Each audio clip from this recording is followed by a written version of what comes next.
જય દ્વારકાધીશ। મારી ચેનલને સબસ્ક્રાઈબ કરવાનું ન ભૂલતા।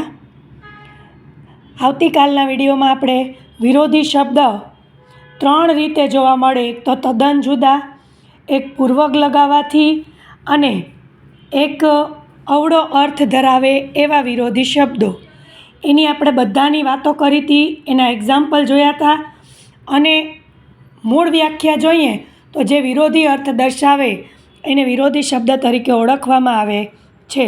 હવે આપણે આજે એના કેટલાક ઉદાહરણો જોશું, જે ઉદાહરણો દરેક વિદ્યાર્થીઓને કામ આવી શકે એવા છે। તો સૌથી પહેલાં અખંડ, એનો વિરોધાર્થી ખંડિત, અખંડ, ખંડિત।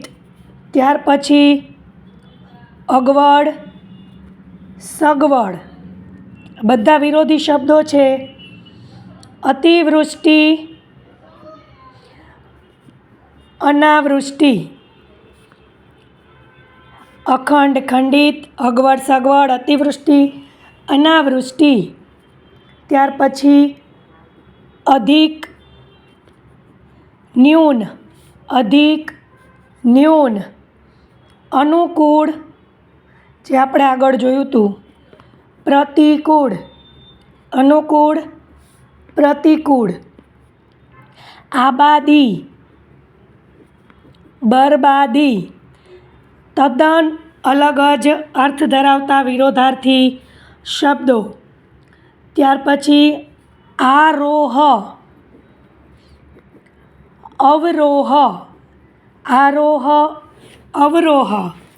ત્યાર પછી આશીષ, એટલે કે આશીર્વાદ, તો સામે શાપ, આશીષ, શાપ। ઉપકાર, અપકાર, ઉપકાર, અપકાર। ત્યાર પછી એકાંગી,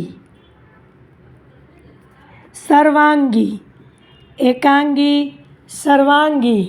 અમુક શબ્દો નવા પણ હશે તમારા માટે। કૃતજ્ઞ, ખાસ કરીને આવા શબ્દો બોર્ડમાં પૂછાઈ શકે, કૃતજ્ઞ, કૃતધ્ન, કૃતજ્ઞ, કૃતધ્ન। ત્યાર પછી ગરીબ, તવંગર, ગરીબ, તવંગર। ત્યાર પછી નિંદા, પ્રશંસા, નિંદા, પ્રશંસા। પછી પાપ, પુણ્ય, પાપ, પુણ્ય। પંડિત, મૂર્ખ, પંડિત, મૂર્ખ। ત્યાર પછી હર્ષ, શોક, હર્ષ, શોક। અને હોશિયાર, ઠોઠ, હોશિયાર, ઠોઠ। ફરી પાછા રિવાઇઝ કરશું હોશિયારનું ઠોઠ। અખંડ, ખંડિત, અગવડ, સગવડ, અતિવૃષ્ટિ, અનાવૃષ્ટિ। અખંડ, ખંડિત, અગવડ, સગવડ, અતિવૃષ્ટિ, અનાવૃષ્ટિ। અધિક, ન્યૂન, અધિક, ન્યૂન, અનુકૂળ, પ્રતિકૂળ, અધિક, ન્યૂન, અનુકૂળ, પ્રતિકૂળ। આબાદી, બરબાદી, આબાદી, બરબાદી। આરો, અવરો, આરો, અવરો। આશીષ, શાપ, આશીષ, શાપ। ઉપકાર, અપકાર, ઉપકાર, અપકાર। એકાંગી, સર્વાંગી, એકાંગી, સર્વાંગી। કૃતજ્ઞ, કૃતધ્ન, કૃતજ્ઞ, કૃતધ્ન। ગરીબ, તવંગર, ગરીબ, તવંગર।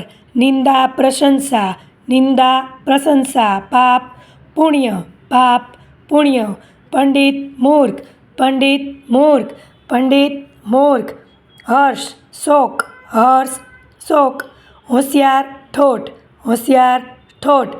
આવા કેટલાક 15થી 17 જેટલા વિરોધાર્થી શબ્દો આપણે જોયા, જે એકબીજાથી તદ્દન વિરોધી અર્થ દર્શાવે છે, એટલે આપણે એને વિરોધાર્થી શબ્દ તરીકે ઓળખશું। આવા કેટલાક બીજા વિડીયો જોવા માટે આવતીકાલે ફરીથી મળશું। આવા કેટલાક બીજા ઉદાહરણો લઈને આ દરેક વિડીયો જોવા માટે તમારે મારી ચેનલને યુટ્યુબમાં જઈને સબસ્ક્રાઈબ કરવી પડશે. 6થી કરીને 12 દરેક વિદ્યાર્થીઓ માટે કામ આવી શકે એવા નાના નાના વિડીયો મારી ચેનલમાં મૂકેલા જ છે. તો એને જોવા માટે એમાં જઈ અને સબસ્ક્રાઈબ કરો, લાઈક કરો, કોમેન્ટ કરો અને શેર કરો. જય દ્વારકાધીશ.